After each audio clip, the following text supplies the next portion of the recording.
बस मारे ना ये बदला नहीं लेना ही नहीं, मेरे जहन के विच मैं चिखा तक नहीं छोड़ूंगी। मेरा नाम दीपक कुमार है, मैं बजालता का रहने वाला हूँ। हमारे चाचा जी ने एक आदमी को जगह दी है जिसका नाम है बकेश कुमार, वो पुरानी मंडी का रहने वाला है। तो वो क्या कहते हैं कि अपने घर में गाड़ी ले जाने के बजाय हमारे गली के फ्रंट 2-3 घरों का रास्ता बंद करके तो वो गाड़ी बंद करके चले जाते हैं। जब हम उन्हें रोकते हैं तो वो आगे से हमें धमकाते हैं कि उनका डीएसपी उनका कोई रिलेटिव है। एक दिन हमने उनको रोका, मेरी मम्मा ने भी 2-3 बार रोका, पापा ने भी, वो मानते नहीं है। एक दिन मम्मा ने बोला उनको कि आप गाड़ी साइड पे लगा दो, लड़कों की बाइक नीचे नहीं जाती। तो वो चाबी फेंक के देते हैं मेरी मम्मा को कि आप खुद ही कर लो। तो जब ये वाक़या हुआ तो उन्होंने क्या किया कि हमारे खिलाफ़ कोई कंप्लेन कर दी चौकी में। मेरे ब्रदर को और मेरे पापा को 2 दिन रखा उन्होंने। मैं ड्यूटी पे था, आ नहीं पाया। तो उसके बाद उन्होंने मुझे बुलाने के लिए बोला। जब मैं आया तो उन्होंने उधर रखा शाम तक। उसके बाद चौकी अफसर ने हमें पर्सनली बिठाया, अपनी जिप्सी में बिठाया, और मेरे साथ और भी बैठ रहे थे घर वाले, वो नहीं, उनको बैठने नहीं दिया गया। बोलते हैं कि साहब ने इन दोनों को ही बुलाया है। जैसे हम डीएसपी के ऑफिस में गए तो उन्होंने हमें कुछ नहीं पूछा, लिटा दिया। उसके बाद उनके 2 पीएसओ थे, उन्होंने हमें डंडों के साथ, एक पीठ पे बैठता था तो दूसरा डंडों के साथ हमें मारता था। तो बाद में मारने के बाद, हम दोनों भाइयों को मारने के बाद बोलते हैं, कम से कम उन्होंने आधा पौना घंटा मारा हमें। फिर बोलते हैं कि अंदर की बात बाहर मत बताना, अगर आपने बाहर बताई तो आप पर ऐसा केस बनाएंगे कि आप पूरी उम्र नहीं निकल पाओगे। मैं के कुप्पड़ गांव में रहता हूं सर। वो बंदे के सर हमारे साथ कोई पर्सनल दुश्मनी कोई कुछ नहीं है, बस वो हमारे गेट के सामने गाड़ी लगा देता है, ना तो हमारा बाइक बाहर निकलती है ना कुछ। तो हमने 2-3 बार सर, मेरी मम्मी ने भी उनको समझाया था कि थोड़ी गाड़ी, मतलब ये बोला था कि पीछे लगा दिया करो या थोड़ी आगे लगा दिया करो। हमारे बच्चों ने भी शाम को घर पे आना होता है तो बाइक लगानी होती है अंदर। उन्होंने फिर बात नहीं मानी, उल्टा मम्मी को बोलते कि ये ले तू गाड़ी की चाबी, तू पीछे कर ले, खुद पीछे कर ले। तो 2-3 बार फिर पापा ने समझाया, फिर भी नहीं माना। एक दिन सर मैं खुद छत पे बैठा था तो मैंने उनको बोला कि सर थोड़ी सी गाड़ी आप थोड़ी सी पीछे कर लो, हमने बाइक निकालनी होती है। फिर भी नहीं उन्होंने सुनी, वो नीचे चले गए। बिल्कुल लगाते टेढ़ी गाड़ी है। तो उस दिन हमारी मतलब कि कोई इतनी बहस भी नहीं हुई थी, ना कोई हमारी लड़ाई हुई ना कुछ। और दूसरे तीसरे दिन हमें पता चलता है कि हमारे खिलाफ़ उन्होंने रिपोर्ट कर दी गई है सिद्रा चौकी में, और हमें लेने के लिए वो आ गए। मेरा भाई उस दिन काम पे था, वो तो आ नहीं सका, और मुझे और मेरे पापा को उन्होंने चौकी पे बिठा के रखा। ठीक है, 2 दिन हमें बिठा के रखा। उसके बाद मेरा भाई भी आया, मेरे भाई ने भी मतलब उधर बैठा। ठीक है, इन्होंने हमसे सारी फॉर्मेलिटी करवाई, जो भी करवाना था, साइन वाइन सब ले लिए सरपंच सरपंच के कि मतलब आपकी बेल हो चुकी है। बेल होने के बाद भी हमें छोड़ नहीं रहे थे। फिर हमारे पापा सरपंच वगैरह सब डीएसपी ऑफिस गए, तो वहाँ से इनको मतलब भेज दिया गया कि आप जाओ, लड़के छोड़ देंगे। जैसे भी मतलब हमारे पापा वगैरह वहाँ से निकले तो हमारा चौकी अफसर उसने पर्सनली अपनी गाड़ी में हम दोनों भाई को बिठाया। हमारे साथ हमारा भाई बैठ रहा था, पापा बैठ रहे थे, इनको नहीं बैठने दिया। बोला कि आपका कोई काम नहीं है उधर, इन लड़कों को पेश करना है सिर्फ। और हमें पर्सनली अपनी गाड़ी में बैठा के डीएसपी ऑफिस लेकर चले गए।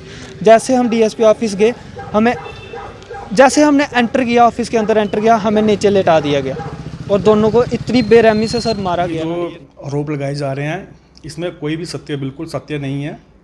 इसमें ये ऐसा है कि ये एक कॉन्स्पिरेसी है इन लोगों की, ये मोहल्लेदारों की। 10 साल हो गया मुझे यहाँ पर एक ज़मीन लेके घर लिया हुआ, यहाँ पर मैंने बलदेव जी से 10 साल हो गया ये मुझे उनकी हरासमेंट फेस करते हुए। ये लोग ये चाहते हैं कि मैं यहाँ पर ना रहूँ, ये चाहते हैं कि ये गाँव हमारा अपना है। इन्होंने ग्रुप बनाए हुए हैं, ये बाहर के लोगों को, कोई दूसरा बंदा उस गांव के अलावा तो उसको बर्दाश्त नहीं करते हैं। पिछले 10 सालों से इन्होंने मुझे ना वहाँ पर गली बनने दी है, ना मुझे वहाँ पर कोई बिजली पानी का, मतलब कि जब भी होता है मेरी बिजली काट देते हैं, मेरे घर के अंदर घुस जाते हैं, वहाँ पर ताश खेलते हैं, बड़ा गंद गुंद डालते हैं। और ये नशे की हालत में रहते हैं ज़्यादातर ये लड़के। जो जब भी मैं जाता हूँ ना, ये पीछे से गालियाँ देते हैं, मेरी वाइफ होती है, बच्चा होता है, मैं हर जगह अवॉइड करता हूँ कि क्या बोलना। शुरू में यही था कि मैं सोच रहा था कि शायद इन लोगों को, इनके पास जाके वहाँ पर इनका कोई सुधार हो, क्योंकि ये अनपढ़ लोग हैं, पढ़े लिखे तो हैं नहीं हैं। तो मैंने यही सोचा था कि कोई डेवलप करते हैं, इस एरिया का डेवलपमेंट करते हैं, तो गांव अच्छा, बड़ा अच्छा है। लेकिन ये जो है लोग, ये रहने मतलब कि बर्दाश्त करने के काबिल नहीं है। लास्ट जो इंसिडेंट हुआ जिसके FIR हुई है, इसमें हुआ था कि मैं और मेरी वाइफ वहाँ पर गए थे घर में सफाई करवाने के लिए। हमने 1-1.5 घंटा वहाँ पर टाइम स्पेंड किया। जैसे ही वहाँ से हम निकले तो ये दीपू है जो, इसने मेरी गाड़ी के पीछे अपना बाइक लगा दिया, मेरा रास्ता रोक दिया। हम जैसे गाड़ी मैंने स्टार्ट की, गाड़ी में घुसा वहाँ पर, तो पीछे से ये आ गया दीपू, इसका भाई आ गया। इन्होंने सभी ने खिड़की खोली और मुझे धक्के धुक्के मारे, मैन हैंडलिंग की और मेरी वाइफ के साथ बदतमीज़ी की और उसको भी धक्का मारा और गालियाँ दी। उस टाइम स्थिति ऐसी थी कि मुझे ऐसा लग रहा था कि इन्होंने नशा किया हुआ, और नशा भी ऐसे बड़ी बुरी तरह से, ऐसे होश में नहीं थे प्रॉपर। फिर मुझे ये लगा कि मेरी जान को खतरा, ये सभी आ गए, इनके घर वाले भी आ गए। हम 2 थे, मैं और मेरी वाइफ थे, और ये सारे एकदम से प्रेशराइज करना शुरू हुए, धक्के धुक्के मारे हमें। मैंने किसी तरह से मैनेज किया, अपनी वाइफ को खींच के गाड़ी में, गाड़ी स्टार्ट की, वहाँ से निकला। और जाते जाते उन्होंने मेरे चरित्र पे भी इल्ज़ाम लगाए, क्योंकि इनको पता था कि अब ये है कि हम इस वक्त हमारे ऊपर कोई एक्शन होगा। इन्होंने मेरी चरित्र पे भी, चरित्र को उछालने की कोशिश की। तो ये है कि मैं चाहता हूँ कि इस मामले की जो है कड़ी से कड़ी जो है इन्वेस्टिगेशन हो, और जो भी गुनाहगार है उसको सज़ा मिले, क्योंकि इस गांव में मेरा घर है, मैंने जाना वहाँ पर, और मुझे ये खतरा है कि ये मेरे पर अटैक कर सकते हैं और मुझे मार सकते हैं। मुझे यही बोलना है, इससे ज़्यादा यही है कि आगे पुलिस अपनी कार्रवाई करे और जल्दी से जल्दी गुनाहगार को उसकी सज़ा मिले। देखो गाड़ी जो है ना, गाड़ी इन्होंने खुद रास्ता बंद किया हुआ। मैंने पहले भी एक इंटरव्यू दिया है पीछे, उसमें ये है कि इन्होंने गली में पूरा बंद किया होता है, पेड़ शेड काट के गली में डाले होते हैं, कुछ आधे पेड़ इन्होंने रास्ते में लगाए हुए हैं, रास्ता बंद किया हुआ है। तो जितना भी स्पेस था वहाँ पर गाड़ी की जगह है, तो मैं गाड़ी की लगाता हूँ तो बाइक की जगह छोड़ देता हूँ, बाइक के लिए रास्ता छोड़ देता हूँ, तो इनका बाइक आराम से निकल जाता है। इनको ये अंदर ये चाहते हैं कि मैं किसी तरीके से वो घर छोड़ के बेच बूझ के निकल जाऊँ वहाँ से, और हम ये मतलब ये गाँव हमारा है और हम यहाँ पर रहें। ये हमें डाइजेस्ट नहीं कर रहे हैं। हर जगह ये हमारे साथ किसी ना किसी तरीके से कोई बहाना ढूंढते हैं और लड़ने के लिए तैयार हो जाते हैं, और ये लोग हैं, सीधी सी बात है। अब इनको ये है कि कोई और तरीका नहीं मिला, इन्होंने घर घर जाके लोगों को ज़बरदस्ती लाया है हमारे खिलाफ एक साजिश करने के लिए। कल मेरे को एक फ़ोन आया था इन्हीं के गांव का, जो इनके साथ घूम रहे होते हैं, वही लोग मुझे फ़ोन कर रहे थे कि सर हम इनसे बड़ा दुखी हैं, आपने बड़ा अच्छा किया, आप इनको आगे खींच के रखो, क्योंकि ये लोग नशा करते हैं, कोई चिट्टा शिट्टा का कोई सेवन करते हैं, और ये गांव में और लोगों को भी ख़राब कर रहे हैं। इसलिए जो लोग इनके साथ चल रहे हैं ना, वो सारे इसी हिसाब से चल रहे हैं, सिर्फ दूसरों को दिखाने के लिए चल रहे हैं। अंदर से मतलब सभी इन लोगों से दुखी हैं। ये स्पेशली ये जो दीपू है, इसके खिलाफ बड़ा बोल रहे हैं। और जब उस दिन जब मेरा झगड़ा हुआ ना, उसने मुझे कहा था मुझे आधा गाँव मेरा दुश्मन है, तो आप एक और बन जाएगा, मैं किसी को नहीं छोड़ूंगा, ऐसे इसने थ्रेटन किया था। मतलब कि ये मुझे लगता है कि कोई नाम, या तो गुंडा है कोई, मुझे तो पहले इनके नाम ही नहीं पता था। हम अपने जाते थे अपने गर्दन नीचे करके, थोड़ा बहुत इसका चेहरा पता था, अब उनका नाम भी मुझे अभी पता चले हैं कि नाम दीपू है। हम अपने घर जाते थे, वहाँ से अपना चक्कर चुक्कर लगाना, थोड़ी देर बैठना, छत पे बैठना, थोड़ा सा गाँव का वातावरण अच्छा होता है। लेकिन ये लोग जो है ना, ये लोगों इनके साथ मतलब कि मेरा मुश्किल ही है गुजारा, मतलब मुश्किल ही है और ख़तरा भी है मुझे इनसे।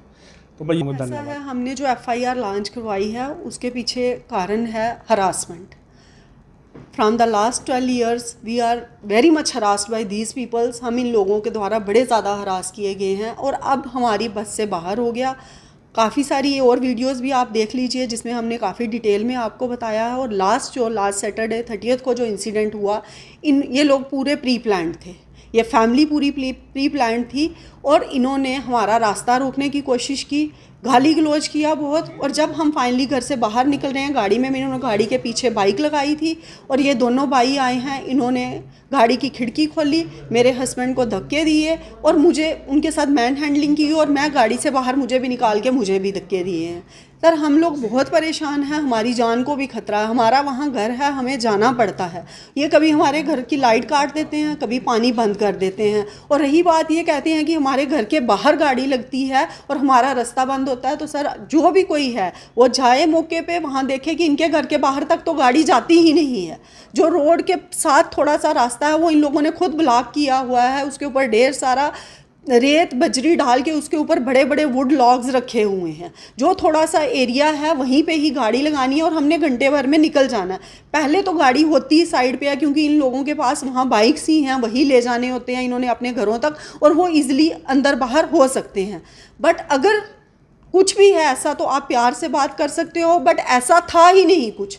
मैं पूरी तरह से अवेकन्ड हूँ, मैं पढ़ी लिखी एक औरत हूँ और मुझे सब पता है। और मैंने जो देखा, क्योंकि हस्बैंड अभी लाख लगा रहे थे और जब मैं बाहर निकली हूँ तो उससे पहले ये लोग पूरी तरह से प्री प्लान्ड थे। और हम यही कहेंगे कि हमारी जान को भी खतरा है जो भी ये। और ये दीपू नाम का जो लड़का है, इसने मैन हैंडलिंग करते हुए ये भी बोला कि तुम लोग यहाँ से निकल जाओ।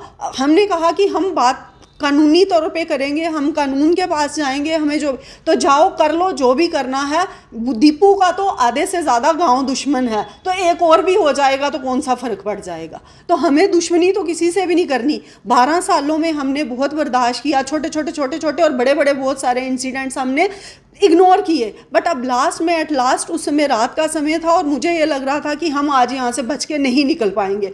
समहाउ मेरे हस्बैंड ने गाड़ी वहाँ से निकाली, हम पहुँचे। एक दिन तो हम ट्रोमा में ही रहे हैं, हमें उससे निकलने में ही इतनी दिक्कत आई कि हमें तीसरे दिन जाके FIR हमें होश आई कि हमारा घर है वहाँ फिर पहुँचना भी है, तो हम कैसे जाएंगे। ये तो हमें जाने ही नहीं देंगे। कहीं रात को देर सवेर सिर पे पत्थर ही मार दें, किसी हथियार से ही अटैक कर दें, तो हमारा क्या बनेगा। तो उसके लिए हमने पुलिस में FIR लॉन्च करवाई। और FIR लॉन्च होने के बाद ये जगह जगह कहीं भी जाके जो भी ये इंटरव्यूज़ दे रहे हैं, तो मैं फिर भी यही कहूँगी कि अगर ये किसी भी तरह की बात मेरे हस्बैंड पे या किसी भी तरह की बात ये कह रहे हैं कि करैक्टर असैसिनेशन करने की कोशिश कर रहे हैं, तो मैं उसके लिए भी यही कहूँगी कि इनको क्या 12 सालों के बाद होश आई कि इनके मोहल्ले में कुछ गलत काम हो रहा है। जब इन बच्चों के नाम पे FIR लॉन्च हो गई, इन लड़कों के नाम पे FIR लॉन्च हो गई, तो मैं यही कहूँगी एडमिनिस्ट्रेशन से मेरी गुजारिश है, पुलिस वालों से मेरी गुजारिश है कि इस मसले की पूरी तहकीकात छानबीन गहराई तक करके जो एक्यूज़ हैं